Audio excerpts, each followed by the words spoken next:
আল্লাহ পাকের অশেষ রহমতে আজকে আসরের নামাজের পরে একজন ভাই ইসলাম ধর্ম গ্রহণ করেছে।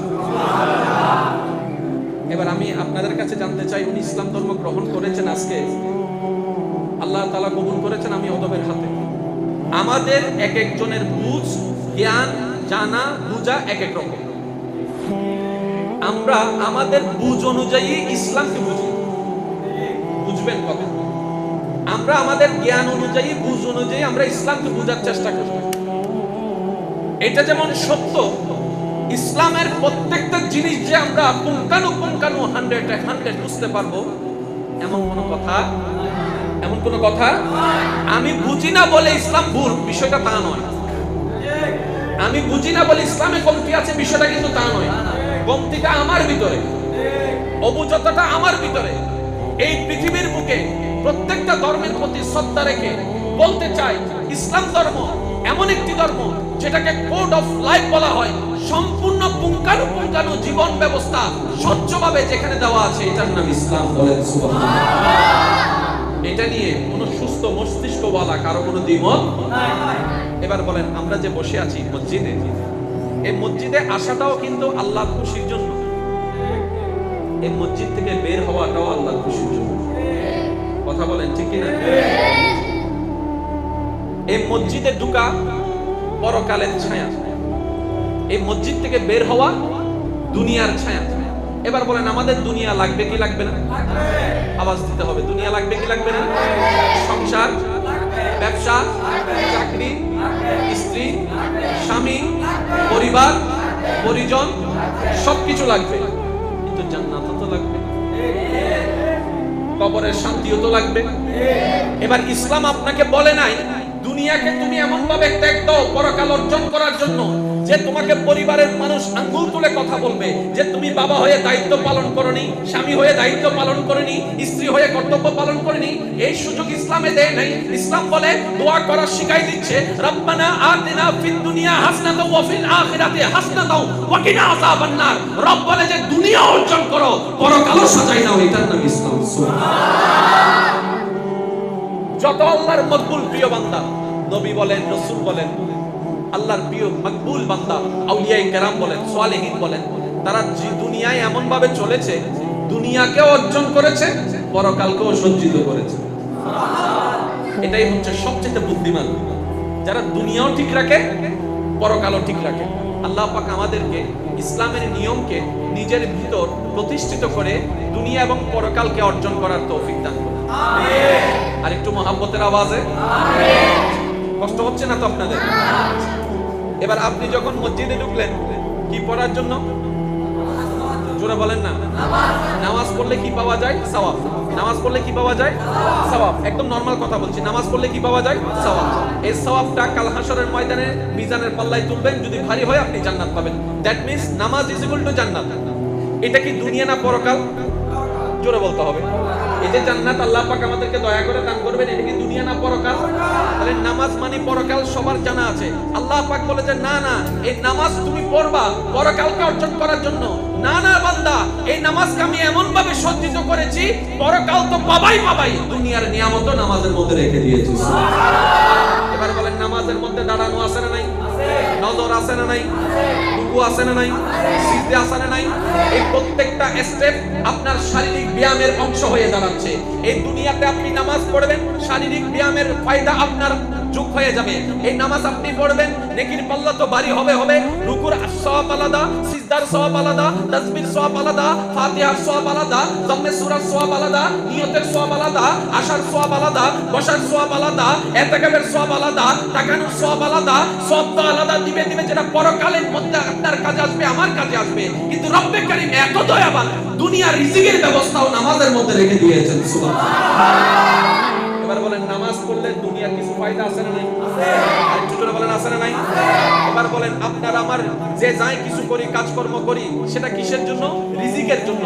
এবার আওয়াজ দিয়ে বলেন, রিজিক দাতা কে? আল্লাহ। আর রিজিক আল্লাহ কখন দেয়? যখন রহমত দেয়।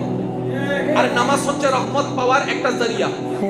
তাহলে আপনি নামাজ পড়লেন, রহমত দিলেন, আপনি রিজিক দিলেন। তার মানে দুনিয়ার জন্য ফায়দা এই নামাজের মধ্যে আছে। সুবহানাল্লাহ। এবার আসেন, রোজা বছরে কয়বার? আরেকটু আস্তে করে বলেন। বছরে কয়বার? এবার এই একটা বার রোজা যখন আপনি রাখবেন, জাপানি বিজ্ঞানী অসুমি তার গবেষণা দিয়ে দেখে প্রত্যেকটা মানুষের, তার গবেষণা রিসার্চে বলে প্রত্যেকটা মানুষের 12টি মাসের মধ্যে অন্তত 1 মাস না খেয়ে থাকাটা শরীরের জন্য সুস্থতার আপনার নিদর্শন বহন করে। এই ইসলাম সেই থিওরিটাকে 1450 বছর আগে সিয়ামের মাধ্যমে দান করে দিয়েছেন। সুবহানাল্লাহ। এবার বলেন, দুপুরবেলা আমরা খাওয়া থেকে মুক্ত থাকি, পানি পান করি না। জোরে বলেন, পানি পান করি না। এই কয়েকটা দিন গরম কি কমছে না বাড়ছে? জোরে বলেন। গরম বাড়লে তৃষ্ণা, গরম বাড়লে তৃষ্ণা, তৃষ্ণা বাড়লে কষ্ট বাড়ে। কিন্তু আল্লাহর কি রহমত দেখেন, মুসলমানগণ যতই গরম বাড়ে পানি কিন্তু স্পর্শ করে। এমনকি ঘরের ভিতরে যে বসে আছে,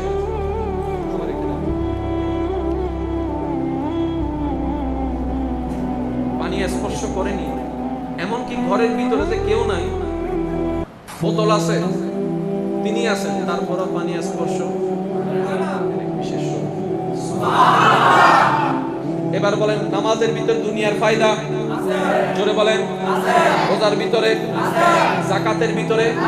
এই অর্থনৈতিক মন্দার বিষয়টাকে যদি আপনি আপনার জায়গা থেকে গবেষণা করে দেখেন, সেটার মধ্যে যদি যাকাতের সুষ্ঠু বন্টনটাকে আপনি যদি বন্টন করে সুন্দরভাবে আপনি অ্যাপ্রিসিয়েট করতে পারেন, আপনিও বলতে বাধ্য হবেন একমাত্র এই পৃথিবীর রাজ্য থেকে আপনার অরাজকতা, এই বৈষম্যতা, ধনী গরিবের ভেদাভেদ দূরীকরণের জন্য যাকাত সবচেয়ে বড় ভূমিকা রাখতে পারে। সুবহানাল্লাহ। আমরা অ্যাপ্রোপ্রিয়েট ভাবে দিতে জানি না, পারি না, সেটা আমাদের ব্যর্থতা। কিন্তু ইসলাম সুন্দর পরামর্শ আগে দিয়ে গিয়েছে। আর একটু জোরে বলেন না। আমার আলোচনা বুঝতে হয়তো আপনাদের একটু কষ্ট হচ্ছে না। আমি আমার জায়গা থেকে অদম অযোগ্য হিসেবে সর্বোচ্চ সহজভাবে বলার চেষ্টা করছি, বাকিটুকু আল্লাহ পাকের ইচ্ছা। একবার দরুদ শরীফ পড়ুন। আল্লাহুম্মা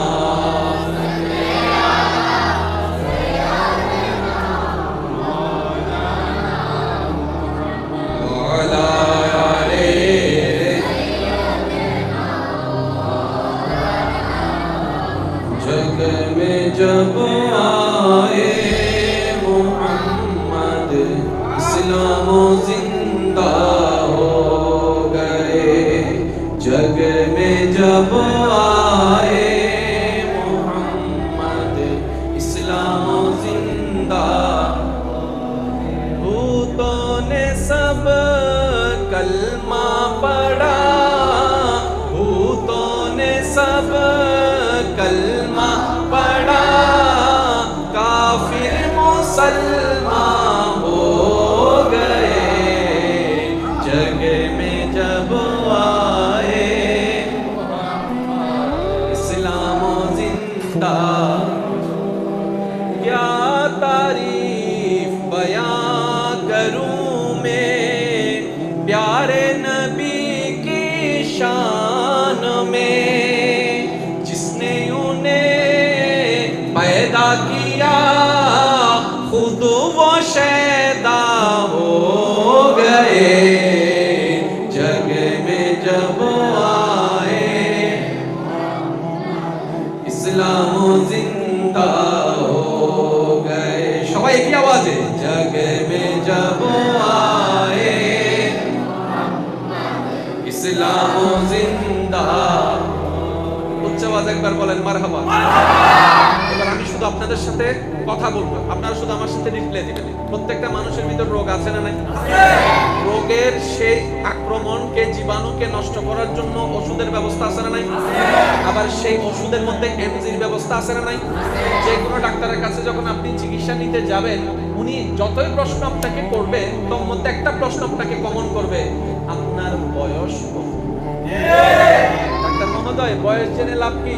বলে যে আমি যে ওষুধটা দিব তোমাকে, এটা তো বয়সের সাথে মিলতে হবে। তাহলে এই আপনার বয়সের সাথে আপনার এমজির একটা সম্পর্ক। আবার সেই ওষুধের মধ্যে ভ্যারাইটিস কোম্পানি আছে না নাই? আবার কিছু কিছু অ্যান্টিবায়োটিক আছে না নাই? আবার কিছু কিছু নরমাল ওষুধ আছে না নাই? আবার কিছু কিছু হোমিওপ্যাথিক আছে না নাই?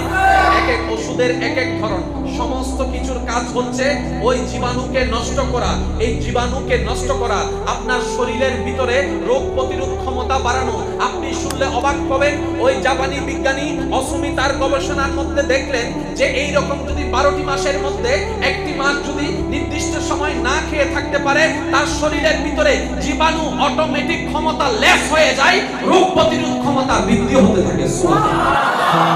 তাহলে এই রমজানের ভিতরে শুধু সব নাই, রোগের চিকিৎসাও আল্লাহ রেখে দিয়েছেন।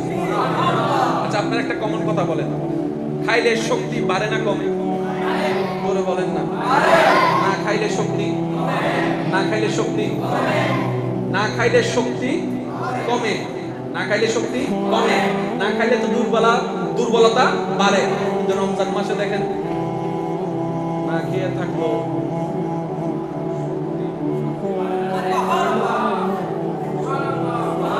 না সুবহানাল্লাহ রায়দন্নি গরজে হইও, আরেকটু আস্তে করে বলেন। আপনি অন্য সময় না খাইলে দুর্বলতা লাগে, কিন্তু রমজানের মধ্যে না খাইলে তেমন কোনো খবর। অন্য সময় খাইলে শক্তি লাগে, রমজান মাসে দেখবেন ইফতারের সময় খাইয়া অনেকে নড়তেও পারে না, চড়তেও পারে না, একটা টায়ারনেস কাজ করে। আপনি শুনুন, তর্ক এক জায়গায়, বিদ্বেষ এক জায়গায়, বাস্তবতা ভিন্ন জায়গায়। ইসলাম এটা কোনো ব্যক্তির বানানো ধর্ম নয়। ইন্নাদ দীনা ইনদাল্লাহিল ইসলাম। ও আমার ভাই ও বোনেরা, অন্তরে কান লাগিয়ে শুনুন। আপনি মানেন না মানেন আপনার ব্যক্তিগত ব্যাপার, কিন্তু বাস্তবতা কখনো পাল্টায় নাই, পাল্টাবে না। ইসলাম ধর্মের টোটাল সেক্টরটাকে আপনি যদি আপনার জ্ঞান দিয়ে নিরপেক্ষ বিচারক হয়ে বিবেচনা করে দেখেন, আপনিও মানতে বাধ্য হবেন ইসলাম ধর্মের প্রত্যেকটা বিধানের জন্য, প্রত্যেকটা বিধানের মধ্যে মানব জাতির জন্য, পৃথিবীর জন্য কল্যাণ আর কল্যাণ রয়েছে। বলেন সুবহানাল্লাহ।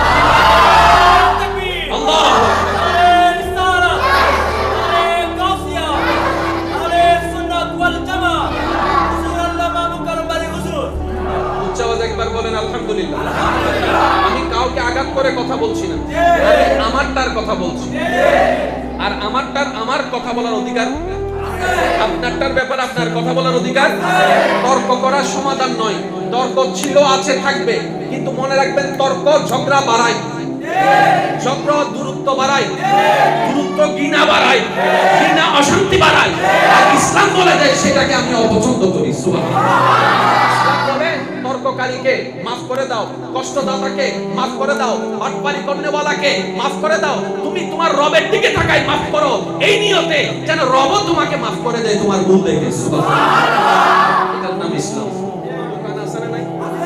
মসজিদ আছে না নাই? দোকানের কাজ আলাদা, মসজিদের কাজ আলাদা, মিম্বরের কাজ করে বলেন না, স্কুলের কাজ, মাদ্রাসার কাজ, সাইকেলের কাজ, রিকশার কাজ, অটোর কাজ, বাইসাইকেলের কাজ, বিমানের কাজ, হেলিকপ্টারের কাজ, একটা একটার ভিতরে নাই। এবার আমরা বেশিরভাগ জানি আমাদের ধর্মের নাম ইসলাম, ইসলাম একটা ধর্ম, আর আমরা বেশিরভাগ মানুষ মনে করি ধর্ম মানি পরকাল, ধর্ম মানি সওয়াব, ধর্ম মানি পরকাল, ধর্ম মানি জান্নাত। আমি শ্রদ্ধার সাথে বলি না না ভাই, এটা আপনার আমার ভুল ধারণা, ভুল কনসেপ্ট। ধর্ম মানি শুধু জান্নাতের হিসাব নয়, ধর্ম মানি শুধু পরকালের হিসাব নয়, ধর্ম মানি আপনি কবরে শান্তি থাকবেন শুধু বিষয় এতটুকু নয়।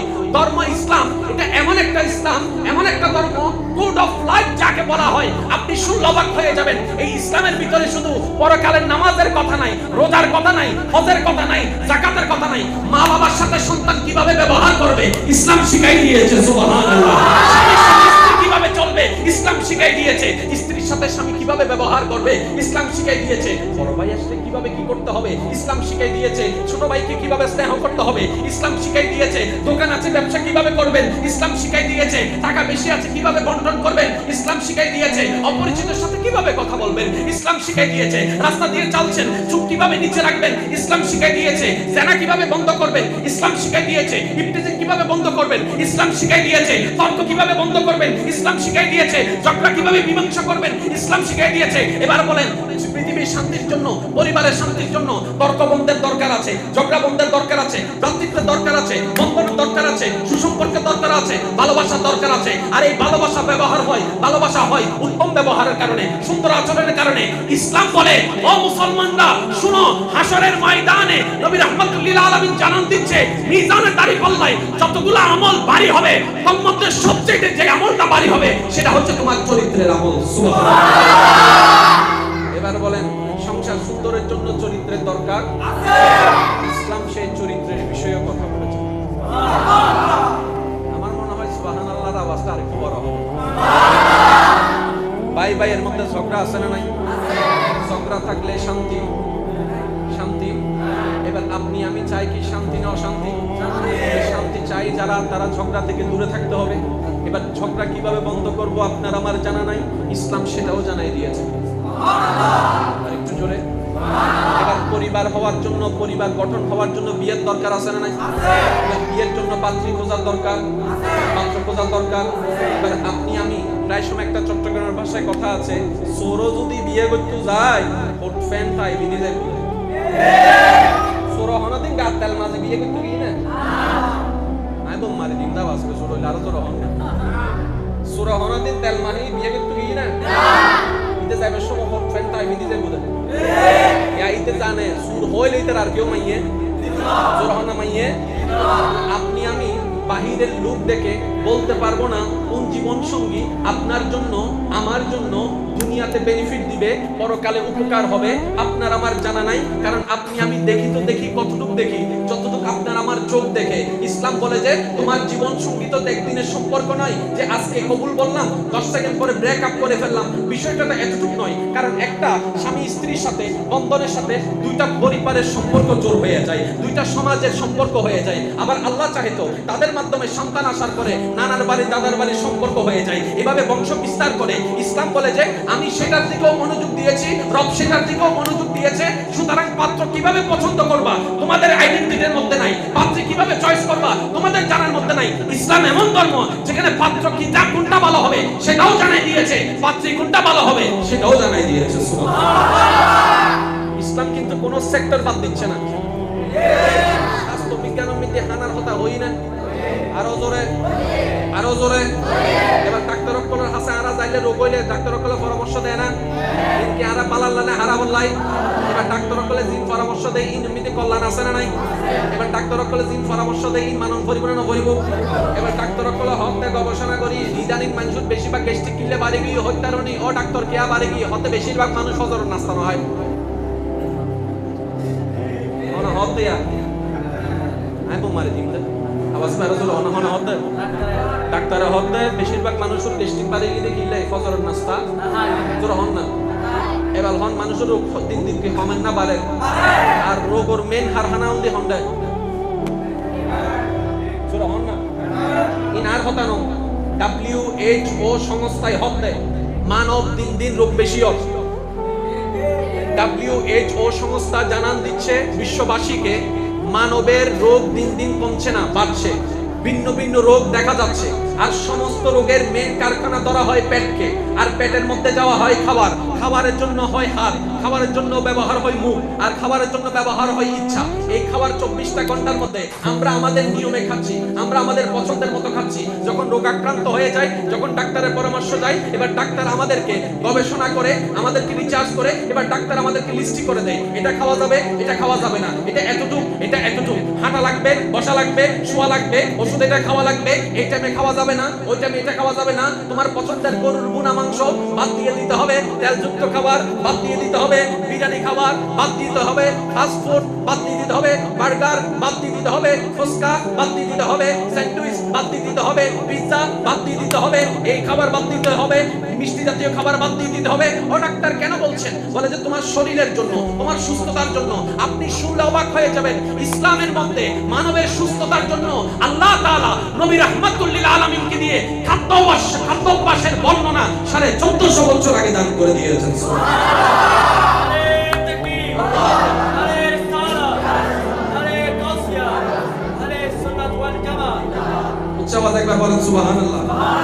এবার যদি প্রশ্ন করা হয় ইসলাম মানবো তো মানবো কেন, আপনার আমার উত্তর হবে নিজের দুনিয়া এবং পরকালে ভালো থাকার জন্য ইসলামকে মানতে হবে। আচ্ছা আপনারা একটা কথা বলেন তো, শহরে মানুষ আছে না নাই? আরেকটু জোরে। গ্রামে মানুষ আছে না নাই? কোন জায়গার মানুষ বেশি অসুস্থ? আপনারা যেটা বলবেন আমি সেটা বলবো। কোন জায়গার মানুষ বেশি অসুস্থ? তো গ্রামের গুলাও বাংলাদেশি, শহরের গুলাও বাংলাদেশি। শহরের গুলা এত অসুস্থ হচ্ছে কেন? কারণ আপনি গ্রামের মানুষকে দেখবেন না জেনে হলো ইসলামের নিয়মে তারা চলে বেশি। যেমন ইসলাম পরামর্শ দিচ্ছে, বর্তমান ডাক্তারও পরামর্শ দিচ্ছে রাত বেশি জাগিও না, তাড়াতাড়ি ঘুমাই যাও। অনেক গ্রামের মধ্যে আপনি দেখবেন 8টা-9টা বাজলেই পুরো এলাকা শুনশান হয়ে যায়, মানুষ ঘুমাইতে জগতে চলে যাচ্ছে। আর আপনি শহরে যাই দেখবেন রাতে 2টা বাজেও মনে হয় যে দিনের 10টা। তাহলে শহরের মানুষ ওই নিয়ম থেকে বেড়ে চলে যাচ্ছে, যেখানে গ্রামের মানুষ এখনো পর্যন্ত নিয়ম মানে। তো অনেকে যারা গ্রামকে হেয় করে, আমি তাদের উদ্দেশ্যে একটা কথা বলি, ভাই যারা শহরে থেকে গ্রামের মানুষকে হেয় করো, তোমরাও এক সময় গ্রামে ছিলা। বাবাকে দেখো না হয় দাদাকে দেখো, না হয় দাদার বাবাকে দেখো, কেউ না কেউ সবাই গ্রাম থেকে হয়েছে। গ্রামকে যারা হেয় করে তারা কখনো সুস্থ মানুষ হতে পারে না। কারণ আমাদের সবার নারী গ্রামে। অনেকে কৃষককে ঘৃণা করে, আমাদের মতো কিছু মানুষ কৃষককে ঘৃণা করে, কৃষকের ঘামকে ঘৃণা করে। আমি বলি ভাই কি খাও তুমি? তুমি যেটাই খাও সেটাই কৃষকের পরিশ্রমের ফসল। তুমি যদি কৃষককে বাদ দিয়ে দাও তোমার আর খাওয়া নাই। সেজন্য ইসলাম বলে কাউকে কখনো ঘৃণা করা যাবে না, কাউকে ছোট করা যাবে না, নিজেকে বড় করে অন্যকে হেয় করা যাবে না। কারণ তুমি সেটাই করবা যেটা তোমার রব পছন্দ করে। আর তুমি যদি সেটাই করতে পারো তাহলে ইজ্জত দুনিয়াতেও পাবা, ইজ্জত পরকালেও পাবা। ওয়া তুইজ্জু মান তাশা ওয়া তুযিল্লু মান তাশা। ইজ্জত দেওয়ালা রব তোমাকে ইজ্জতের ব্যবস্থা করে দিবে। সুবহানাল্লাহ। আল্লাহ পাকের অশেষ রহমতে আজকে আসরের নামাজের পরে একজন ভাই ইসলাম ধর্ম গ্রহণ করেছেন।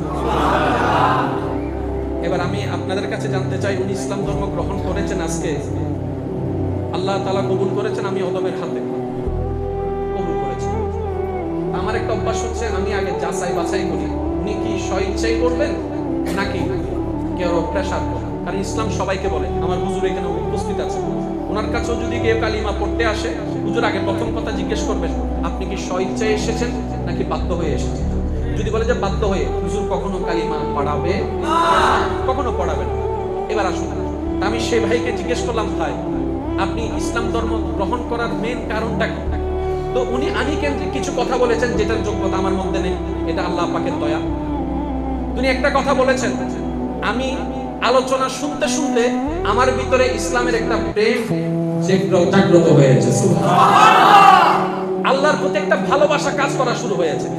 আমি বললাম কখন? বলে যে আমার 2019 সালে 2020 সালে আমি শুনতে শুনতে আমার বড় ইচ্ছা ছিল আপনার সাথে সাক্ষাৎ করা, আপনার কাছে এসে কালিমা পড়া। এবার আমি আপনাদেরকে বলি, কোনো না কোনো একটা কথা নিশ্চয় দিলে তো লেগেছিল। দিলে লাগার কারণে আস্তে আস্তে ভালোবাসার সৃষ্টি তো হয়েছে। ওই ভালোবাসাটা আস্তে আস্তে বাড়তে বাড়তে তো আবেগের সৃষ্টি হয়েছে। আবেগটা ঘন হতে হতে তারপরে তো বিবেক জাগ্রত হয়েছে। তারপরে তো আজকের দিনটা সে কালিমা পড়েছে।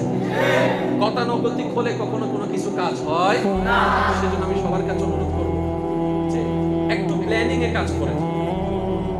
মনে রাখবেন একটা হচ্ছে জ্ঞান আর একটা হচ্ছে হিকমত।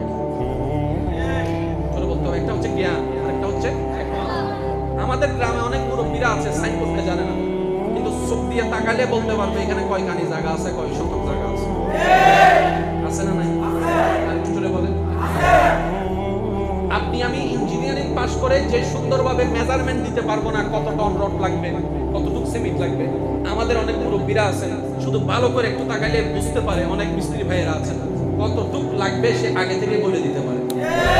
আল্লাহ প্রদত্ত একটা দয়া। এলমেরও দরকার, হেলমেরও দরকার, হিকমতেরও দরকার, আছে না নাই?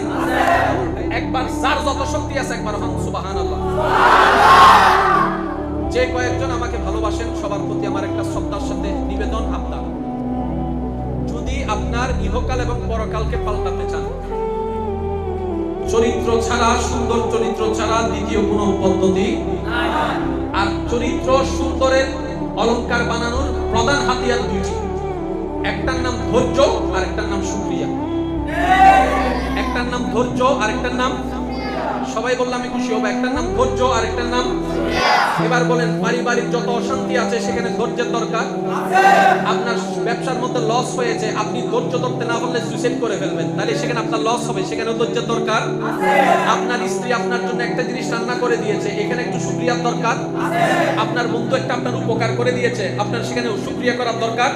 আপনি যদি ঠান্ডা মাথায় দেখেন, এই ধৈর্য এবং শুকরিয়া বড় একটি হাতিয়ার, যেটা দুনিয়ার জীবনকেও সুন্দর করে, পরকালীন জীবনকেও সুন্দর করে দেয়। বলেন না সুবহানাল্লাহ। আল্লাহ তাআলা কুরআনুল কারীমে একটা কথা কয়েকবার উল্লেখ করেছেন, ইন্নাল্লাহা মা'আস সাবিরিন, বলে আল্লাহ নিজেকে বারবার ধৈর্যশীলদের সাথেই আছে, এই উল্লেখ করেছেন। সুবহানাল্লাহ। কয়টা জিনিস বলেছি? একটার নাম ধৈর্য, আরেকটার নাম শুকরিয়া। জোরে বলতে হবে, একটার নাম ধৈর্য, আরেকটার নাম আল্লাহ পাক আমাদের অর্জন করার তৌফিক দান করুন। এবার আসেন সূরা কদর, সবাই বলেন সূরা। ইন্না আনজালনাহু ফি লাইলাতিল কদর ওয়া মা আদরাকা মা লাইলাতুল কদর লাইলাতুল কদরে খায়রুম মিন আলফি শাহর তানাজ্জালুল মালায়েকা। চিৎকার দিয়ে বলেন সুবহানাল্লাহ। 12টি মাসের মধ্যে একটি মাস দিয়েছেন আল্লাহ, রমাদান। কেন দিয়েছেন? আমাদেরকে বাঁচানোর জন্য। সুবহানাল্লাহ বলতে হবে, আর একটু জোরে। কারণ আমাদের গুনাহ কম না বেশি? আর রমাদান হচ্ছে গুনাহকে জ্বালিয়ে ফেলার মাস। আর একটু জোরে। রমজান হচ্ছে জান্নাতকে কাছ থেকে উপভোগ করার মাস। রমাদান হচ্ছে আল্লাহর নৈকট্য লাভের অন্যতম সুযোগ একটা মাস। এবার বলেন, সব রাতের ভিতরে সবচেয়ে দামি রাত বলা হয়েছে, হাজার মাসের চাইতে উত্তম যে রাত, সেই রাতের নাম হচ্ছে লাইলাতুল কদর। এবার বলেন তো, লাইলাতুল কদরটা কোন মাসে? জোরে বলেন না, কোন মাসে? ওই 12টি মাসের খুব খেয়াল করবেন, আল্লাহ কতটুকু ভালোবাসে আমাদেরকে, কতটুকু দয়া করছেন। 12টি মাসের মধ্যে আমাদের গুনাহ আছে, ওই গুনাহকে মাফ করার জন্য আল্লাহ তাআলা আমাদেরকে রমজানের ব্যবস্থা করে দিয়েছেন। রমজানের প্রত্যেকটা দিন, প্রত্যেকটা দুপুর, প্রত্যেকটা বিকাল, প্রত্যেকটা রাত, প্রত্যেকটা সেহরি, প্রত্যেকটা ইফতার আমাদের ক্ষমা পাওয়ার জন্য এক একটা সুবর্ণ সুযোগের মাস। এই রমজানের ভিতরে আল্লাহ আবার কদরকে দিয়েছেন।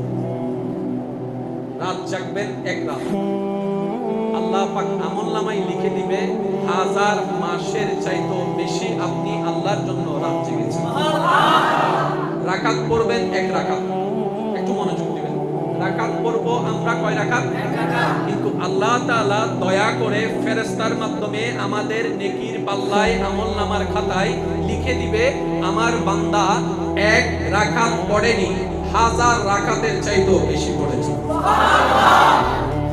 এগুলা কেন করছেন আল্লাহ? আমাদেরকে বাঁচানোর জন্য। কারণ আল্লাহ চায় না কোনো বান্দা জাহান্নামে যাক, আল্লাহ চায় প্রত্যেকটি বান্দা জান্নাতের নিয়ামত অর্জন করুক। সুবহানাল্লাহ। আল্লাহ তাআলা সৃষ্টি জগতে সবচাইতে যে সৃষ্টিকে বেশি ভালোবেসেছেন, রহমতকে উন্মুক্ত করে দিয়েছেন, সেটার নাম হচ্ছে মানুষ, সেটার নাম হচ্ছে ইনসান। বলেন না সুবহানাল্লাহ।